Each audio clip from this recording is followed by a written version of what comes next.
Hai guys, welcome back again on Mika Melinda Christina. Nah, kalian udah pada nonton kan videoku sebelumnya tentang review ala anak kimia tentang shampoo.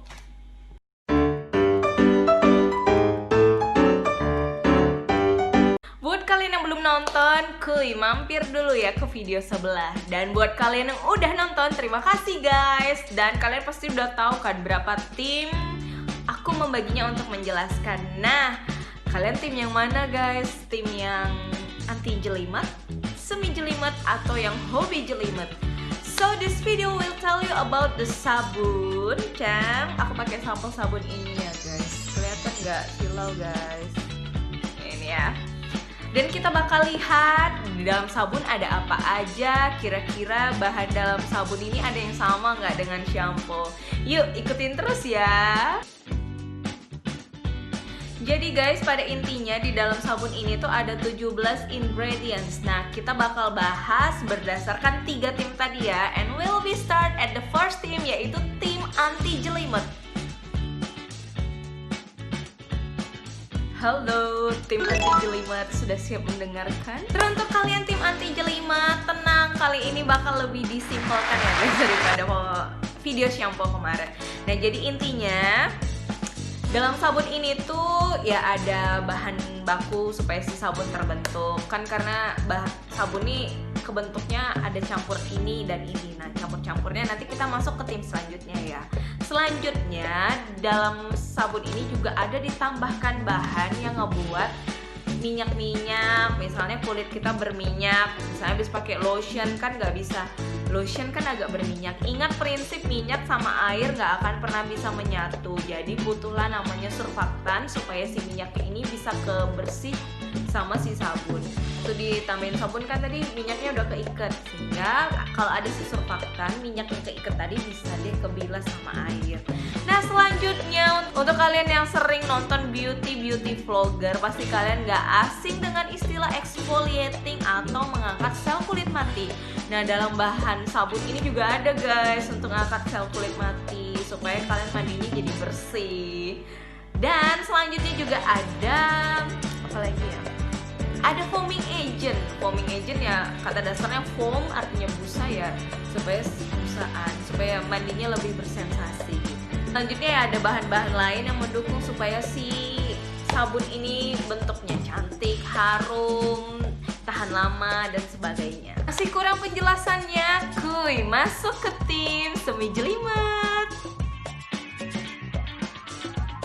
Oh iya, sebelum masuk ke tim semi jelimet teman-teman, jadi aku tuh udah pernah menjelaskan sebelumnya, jadi menyelipkan sedikit. Nah, kira-kira si sabun tuh bisa terbentuk karena apa di video tentang mencuci tangan pakai sabun untuk menghempas si coronavirus. Yuk, ditonton dulu ya guys.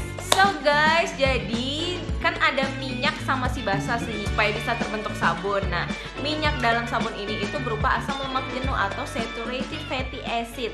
Dan ini dia aja bahannya.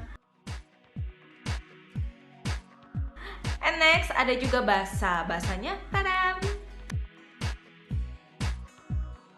Lalu ada juga surfaktan seperti yang udah dijelasin tadi ya untuk ngikat si minyak. Ada juga nih fungsinya untuk exfoliating ya tadi loh guys dijelasin kalau dia tuh bisa ngangkat sel kulit mati, jadi bisa terganti terus baru sel kulit kita jadi bersih. Ada juga moisturizer untuk melembabkan, jadi supaya kita sabunan tuh nggak bikin kulit kita kering guys. Ini dia bahannya. Dan ada juga tuh parfum guys ditambahin ke dalam bahan ini ya. Kalau nggak harum nanti dikirain nggak sabunan juga dong ya. Masa nanti udah bersih tapi nggak harum, nanti tetap ada berasa yang kurang. Next ada bahan yang bersifatnya emulsifier. Teman-teman udah pernah denger belum ya emulsifier? Jadi supaya si bentuk sabun ini tuh bagus, kan tadi dia ada yang minyak, ada yang air. Nah, supaya bentuknya ini tetap bagus, bisa nyatu, kejaga penyatuan ini, butuhlah namanya emulsifier guys. Ini dia. Dan bahan-bahan yang bisa buat busa-busa alias foaming agent. Tadam! Dan dalam sabun ini juga ditambahkan bahan-bahan yang akhirnya bisa ngebuat si nih sabun nih jadi kental. Kalian bayangin kalau misalnya sabunnya nggak kental nih ya, air kalian semprotin, ya udah nanti bisa kebuang kemana-mana. Kalau dia kental kan bagus guys, di pump bagus, di tangan doang. Kalau air nanti nyiprat sana nyiprat sini, jadinya banyak kebuang dong ya. Dan ada juga bahan-bahan yang ditambahkan supaya nih sabun ini bisa bertahan lama. Jadi bukan beli sebulan nanti udah nggak bisa kepake lagi. Mungkin sama kayak pengawet kali ya guys ya. Tapi kalau di sumber tuh dikatakan shelf life atau umur simpannya jadi lebih lama. Ada juga bahan yang ditambahkan supaya nih si sabun tuh lebih gampang ngebersihin sel-sel kulit mati di tubuh kita. Jadi dia tuh kan tadi ngangkat sel kulit mati. Nah, supaya gampang ngangkat sel kulit matinya tuh ditambahkanlah bahan ini. Oke guys, Semi Jelimet sampai situ dulu ya. Kita masuk ke tim yang ketiga. Tim This is Jelimet. Saudara-saudara masih pada semangat kan? Aku juga semangat nih ngejelasin ke kalian. Nah, supaya kita makin semangat dan akunya juga makin semangat, kalian cek dulu ya guys tombol subscribe-nya ya. Please help me so I can reach 1000 subscribers. Thank you. In bahasa Karo bilangnya bujur. Jadi guys, dalam sabun itu ada 17 ingredients. Nah, sama seperti di gambar ini. Yuk kita mulai satu persatu ya sesuai urutannya. Nah, yang pertama itu ada lauric acid atau asam laurat. Nah, ternyata dia itu saturated fatty acid atau asam lemak jenuh. Jadi dia ini termasuk bahan baku untuk membuat sabun, guys. Dia itu memiliki 12 rantai karbon. Oke, next ada potassium hydroxide atau KOH guys, kalium hidroksida. Nah, ternyata dia ini tuh basa yang biasanya digunakan untuk liquid soap atau sabun cair. Nah, kalau batangan kan biasa pakai natrium hidroksida atau NaOH. Kalau dia KOH guys. Ada juga myristic acid atau asam miristat. Miris ya guys nama asamnya. Nah, dia itu termasuk saturated fatty acid atau asam lemak jenuh. Nah, kalau asam lemak jenuh tentu saja dia ini bahan baku untuk membuat si sabun. And this is lauryl hydroxysultane yang fungsinya sebagai surfaktan ya guys. Yaitu terdapat pada paragraf yang sebelah kiri itu yang di atas data technical data itu. Hydroxysultane is highly effective amphophoric surfactant that improve the performance and bla bla bla. Jadi dia berfungsi sebagai surfaktan. Nah, ini dia guys, bahan yang dipakai untuk exfoliating atau mengangkat sel kulit mati yang sebut sama beauty vlogger itu. Jadi inilah dia baking soda atau sodium bikarbonat. Oke, next ada glycol distearat yang berfungsi sebagai moisturizer. Lihat di kalimat terakhir ya guys, moisturizer untuk melembabkan kulit kita tentunya supaya pas sabunan ya kulit kita nggak kering.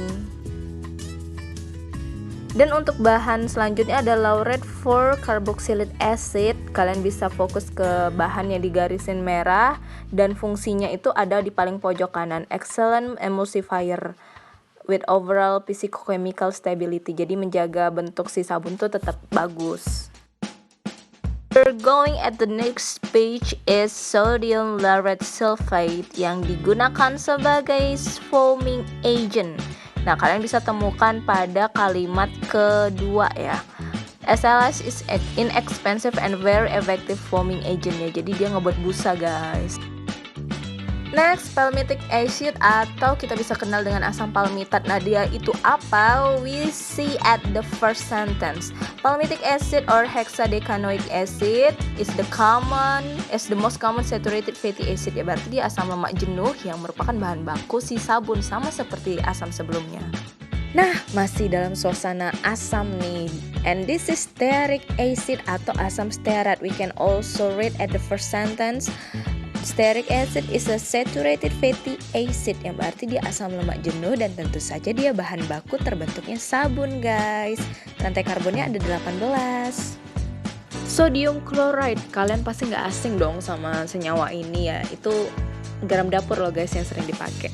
Nah, fungsinya sebagai pengental, kita bisa baca yang di bold itu thickener in cleansing formula. Jadi dia pengental untuk bahan-bahan yang membersihkan. Sodium karbonat yang berfungsi sebagai foaming agent ini penelitian. Nah, jadi penelitian ini tentang kapasitas foamingnya. Dan ini dia struktur sodium karbonat.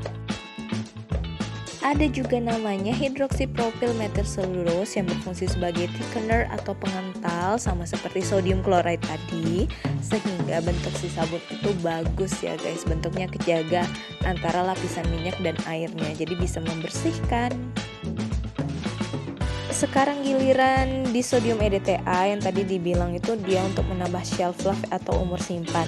Nah, pada pada paragraf kedua di kalimat terakhir kalian tuh bisa baca dia selain umur simpan bisa menambahkan efektivitas, stabilitas dan lain-lainnya.